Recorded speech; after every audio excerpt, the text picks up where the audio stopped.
Regresamos con más informaciones. Hace segundos tuvimos el reporte diario, las cifras de esta crisis sanitaria y también lo que es el paso que van a dar algunas comunas, 9 en total en el país con respecto a esta crisis sanitaria. También algunas comunas que entran en cuarentena. Vamos a hablar de eso mucho más a esta hora junto a la subsecretaria de Salud Pública, Paula Daza. Subsecretaria, gracias por estos minutos. ¿Cómo está? Buenos días. Buenas tardes. Muy buenas tardes, Nicolás. A ver, comencemos un poco por las cifras también y con lo que es este paso en algunas comunas, especialmente en la región metropolitana, de la cuarentena a la transición. Las cifras aquí están mostrando que seguimos con nuevos casos que están por sobre los 2.000. 2.287, de hecho, el último reporte en las últimas 24 horas. Activos 18.403. ¿Por qué cito los datos? Porque, claro, ha habido una tasa de positividad que se mantiene en un 12%, es una buena noticia, pero para muchos expertos, sociedades médicas, consideran que empezar a desconfinar en este minuto puede ser muy riesgoso. ¿Cuál es ahí el argumento por parte del Ministerio de Salud? A ver, yo creo que es muy importante analizar la situación del país en su totalidad. Cada una de las regiones ha tenido comportamientos muy distintos. Nosotros vemos la región metropolitana, que fue en su momento la región que tuvo el mayor número de casos. Hay que recordar que llevamos a tener un momento más cerca de 5.000 casos diarios. Hoy día la región metropolitana tuvo de nuevos casos menos de 900 casos. No quiero disminuir el problema, pero sí decir que hemos tenido una disminución de los casos en la región metropolitana. En las regiones del sur, en 6 de regiones del sur, vemos también una disminución de los casos en forma importante. Estamos hablando de los números que vemos hoy día en las regiones de Los Ríos, Los Lagos, Magallanes, también Aysén, que tiene una tasa de positividad menos del 10%. Y las regiones del norte sí nos preocupan mucho, que son Arica, Atacama, tenemos Copiapó, que bueno, va a entrar en cuarentena, y también otras regiones como Tarapacá y Coquimbo. Por lo tanto, yo creo que es muy importante analizar Chile, cómo se ha comportado de una manera muy distinta de una región a otra, y eso nos hace tomar medidas en función de cómo ha ido avanzando la pandemia en lo largo de nuestro país. Y es por eso que no estamos desconfinando, como se dice, todo el país, sino que en algunas regiones, de hecho, estamos tomando medidas mucho más estrictas y en otras estamos avanzando. Ahora, efectivamente tenemos que ir mirando, y si hay que dar un paso atrás, hay que hacerlo, hay que hacerlo. Esperamos que no sea así, porque las personas ya están viviendo todos los efectos negativos que llega esta pandemia, que son más de 5 meses, claro, que están viviendo situaciones bastante críticas. Aquí hay un aspecto bien importante, porque están las medidas, el paso, usted lo ha dicho reiteradas veces, cuando se da un paso aumentan también las exigencias sanitarias. Y escuchaba al ministro de Salud, Enrique París, durante el reporte diario, que llamaba a la prudencia por parte de la ciudadanía. De alguna manera aplicar la experiencia que se ha tenido con todos estos meses de cuarentena, de confinamiento, y, usando otra frase de él, no bajar los brazos. Aquí el compromiso de la ciudadanía también va a ser súper importante. No solamente el Estado, las policías van a formar parte clave de este paso a paso que se ha establecido, ¿no? Bueno, efectivamente, estas comunas que entran en esta nueva etapa, que es de transición, es una etapa que las personas van a tener mayores libertades, pero sí, efectivamente, mucho más riesgo. Y eso tenemos que tener la conciencia, tenemos que estar conscientes que esta nueva etapa implica mayor riesgo, por lo tanto, podemos tener brotes y podemos tener que dar un paso atrás. Y aquí es muy importante ser súper cuidadoso, evitar las aglomeraciones, tomar las medidas precautorias, mascarilla, distanciamiento físico, evitar ir a lugares en horarios peak. Por lo tanto, todas estas medidas son fundamentales para de verdad poder seguir avanzando. Vamos a fortalecer las fiscalizaciones, van a haber más carabineros, pero la verdad que más allá de toda la fiscalización y toda la comunicación es fundamental la responsabilidad individual para que de verdad sigamos avanzando. Estas comunas y otras que hoy día en la región metropolitana y en otras regiones están en cuarentena. En el caso de la región ha sido bastante claro en términos de que hay que verlo por bloques, y de hecho justamente bloques los que van a pasar de la cuarentena a la transición y otras que se mantienen en cuarentena. En el reporte diario usted se le preguntaba justamente si van a instalarse aduanas sanitarias entre la división de bloque a bloque. Usted señalaba que se intensifica la fiscalización, pero que no van a ser aduanas o controles sanitarios propiamente tal. No van a ser cordones sanitarios. Cordones, perdón. Sí. Claro, sí. El cordón sanitario tiene un bloqueo absoluto, de como un cinturón alrededor. Sí. No va a ser un bloqueo.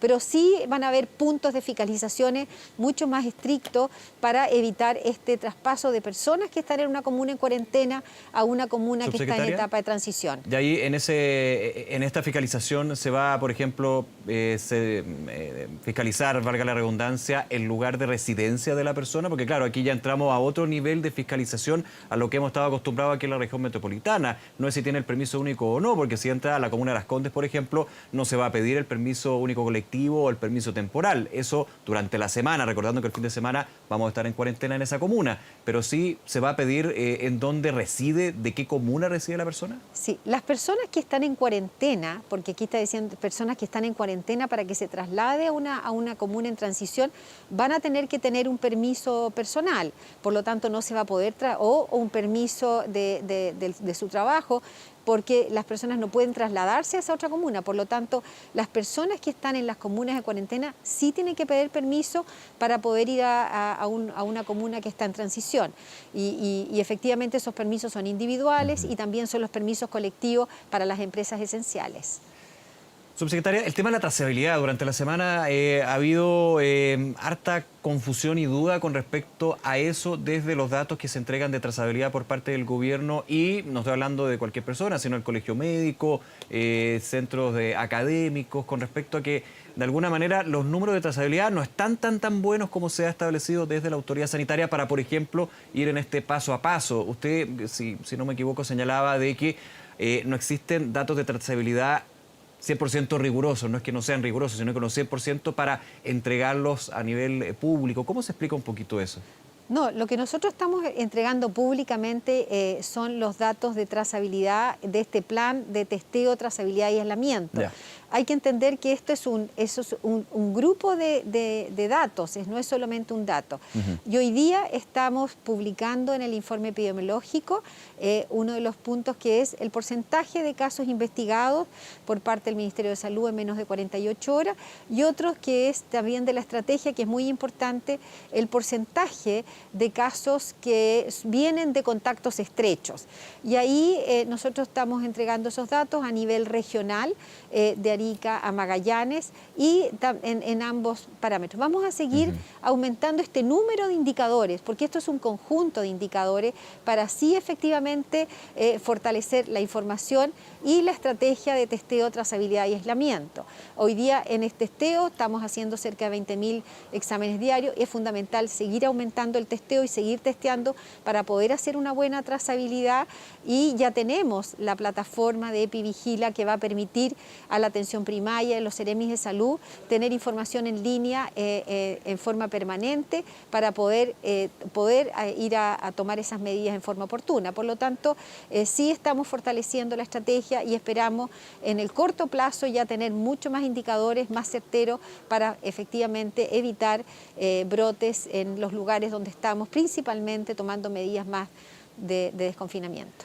En esta estrategia de desconfinamiento y estrategia sanitaria para no solamente quedarnos en el desconfinamiento, sino en lo que es esta situación del COVID-19, el transporte público aparece como un factor clave, subsecretaria, y voy justamente a esto, porque van a haber cambios a partir del martes a las 5 de la mañana. Un transporte público que se ha dicho es bien preocupante de aquí hacia adelante, hasta que se encuentre una vacuna, no solamente quedándose los próximos meses, porque pueden ser fuentes de contagio.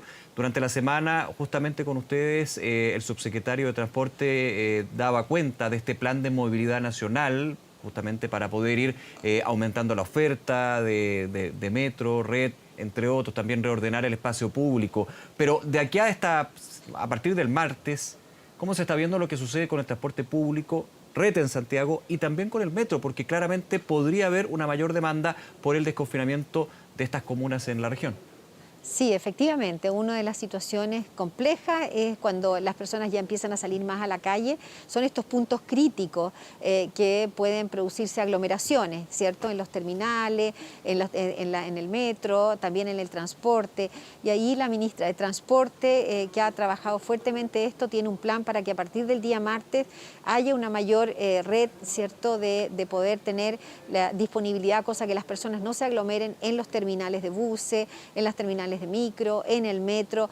Se está trabajando con el metro también para que las medidas estrictas de sanitización, y no solamente de sanitización, sino que las personas no viajen, y aumentar el flujo del metro para evitar ¿Habría estas nuevas medidas a partir del aglomeraciones. martes entonces, subsecretaria, en el metro específicamente?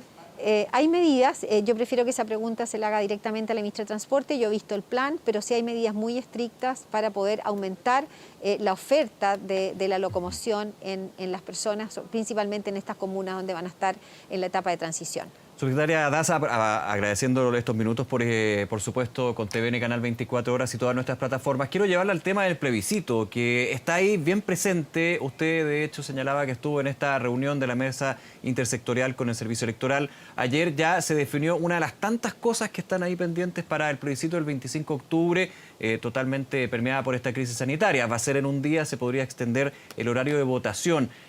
Señalaba, por ejemplo, algo que yo no sabía, sin embargo, Valentina Reyes nos señalaba que efectivamente había sido comentado el día de ayer, que era de que se está recomendando que los adultos mayores no sean vocales de mesa, que parece de total lógica, totalmente razonable. Pero entrando a otros detalles que también se han estado planteando por parte del Servicio Electoral, le hago la pregunta, por ejemplo, en términos prácticos, ¿ya se define el tema de si uno tiene que llevar un lápiz o no? También qué va a pasar con la huella, con una ya tradición republicana, digamos, las elecciones, que es marcar la huella para efectivamente que no se cometa ningún tipo de irregularidad. Que esos son temas dos que evidentemente están marcados por las recomendaciones sanitarias. Bueno, sí, lo del lápiz absolutamente es una recomendación que nosotros hacemos, que cada persona lleve su lápiz, lleve su bolsa, lleve sus insumos personales, incluso ojalá pudiera llevar su alcohol gel. Por lo tanto, son las recomendaciones que son importantes para disminuir la posibilidad de contagio. Pero también hay que decir que otra de las medidas importantes es la sanitización. En la medida que se haga una buena sanitización antes y durante y después de la votación, eso va a disminuir la posibilidad de contagio en caso de que hubieran personas COVID positivo. Con respecto a las otras medidas que recomienda el Ministerio de Salud con respecto a la huella, eso es una cosa, la verdad que todavía no se ha decidido, pero es un acto republicano, como dice usted, que está dentro de las normas del CERVEL, pero sí nosotros lo que hacemos recomendaciones estrictas principalmente, que son de si la persona, claro, por ejemplo, que va a votar, usa alcohol gel antes de votar, después que se pone el dedo y después vuelve a usar alcohol gel, esa persona ya tiene menos riesgo. Pero por lo tanto es importante ver cada una de las medidas en su justa medida para evitar que haya algún tipo de contagio. Nosotros a mí me ha tocado participar, vamos a seguir trabajando juntos ya, entrando en este tipo de detalles para ver cómo poder tener un plebiscito que también no sea un lugar donde las personas puedan contagiarse. Y voy a otro punto, el de las aglomeraciones. Desde el Ministerio de Salud se ha recomendado, subsecretaria, aumentar el número de sedes de votación. Lo que nosotros hemos estado conversando, y de hecho lo conversamos ayer, la posibilidad de que las personas tengan más tiempo, haya más distancia.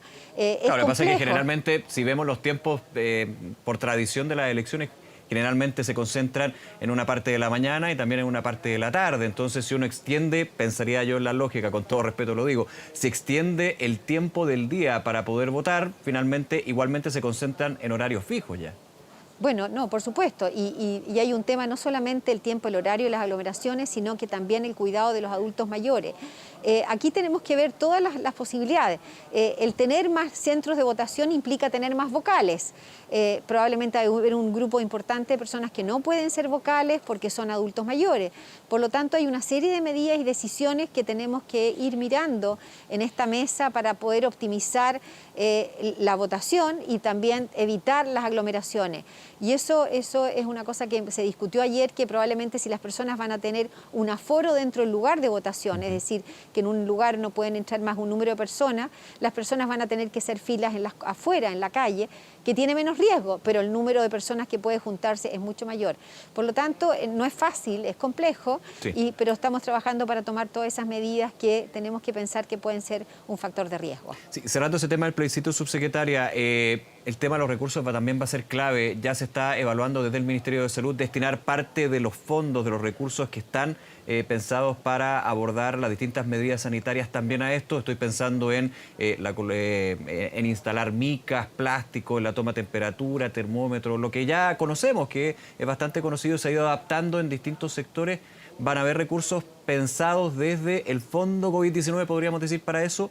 Y lo segundo, ¿cuándo se estarían definiendo estas medidas? Falta para octubre, pero tampoco falta tanto, digamos. Sí, de hecho ayer conversamos el tema de los insumos. Es importante de que todos los insumos que se van a necesitar, no solamente alcohol gel, mascarilla, escudos faciales, termómetros, un montón de cosas que van a requerirse para poder atender y estamos viendo y ya en la próxima semana vamos a saber la cantidad y poder comprarlos claramente con el Fondo COVID-19.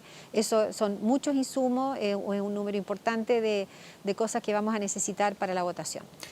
En ese punto quiero ir a otro tema relacionado, por supuesto, subsecretaria Daza, que es la situación de las comunas, las regiones que están preocupando. De hecho, ingresan comunas a cuarentena. Siempre se ha hablado de la preocupación de distintas regiones, especialmente en el norte del país, lo que sucede en la región de O'Higgins, porque los datos, claro, van mostrando una situación distinta a lo positivo que se estaría revisando en las comunas de la región metropolitana. No es por ser centralista, se ha dicho desde el gobierno, también lo decimos nosotros, pero en algún minuto, especialmente en junio, aquí estaba concentrado la situación más complicada. ¿Cómo se ha visto y también las medidas que se han ido adoptando? Bueno, sí, hoy día, O'Higgins, particularmente Rancagua, Machalí, Renco están en cuarentena. Sí. Son comunas que habían venido subiendo en forma muy significativa ya hace más de 2 o 3 semanas.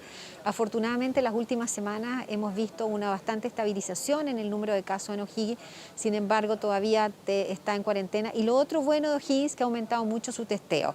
Eso ha permitido identificar los casos, poder aislarlos, poder seguirlos de una manera importante. Las comunas del norte, la región, Arica es preocupante, Arica lleva en cuarentena 2 semanas, esperamos ya la próxima semana ver mejores resultados. Uno ve recién después de 10 días, uno puede empezar a ver cómo van bajando. Esperamos que en Arica pase eso, también ha aumentado el testeo. Hay otras regiones que nos preocupa, Tarapacá nos está preocupando, Coquimbo también, que vemos que están aumentando el número de casos. Copiapó va a entrar en cuarentena ahora prontamente y esperamos que estas medidas que se están tomando impidan que siga aumentando los casos. Nosotros monitoreamos diariamente, semanalmente, cada una de las comunas, cada una de las regiones y vamos tomando las medidas para evitar la propagación del virus. Así que esperamos que todas estas comunas empiecen a mejorar prontamente. Esperamos que así sea. Subsecretaria Paula Daza, como siempre, muchísimas gracias por tomarse este tiempo, conversar con nosotros y que tenga un buen día. Hasta luego. Muchas gracias, Nicolás, que estés bien. Igualmente, que estés muy bien.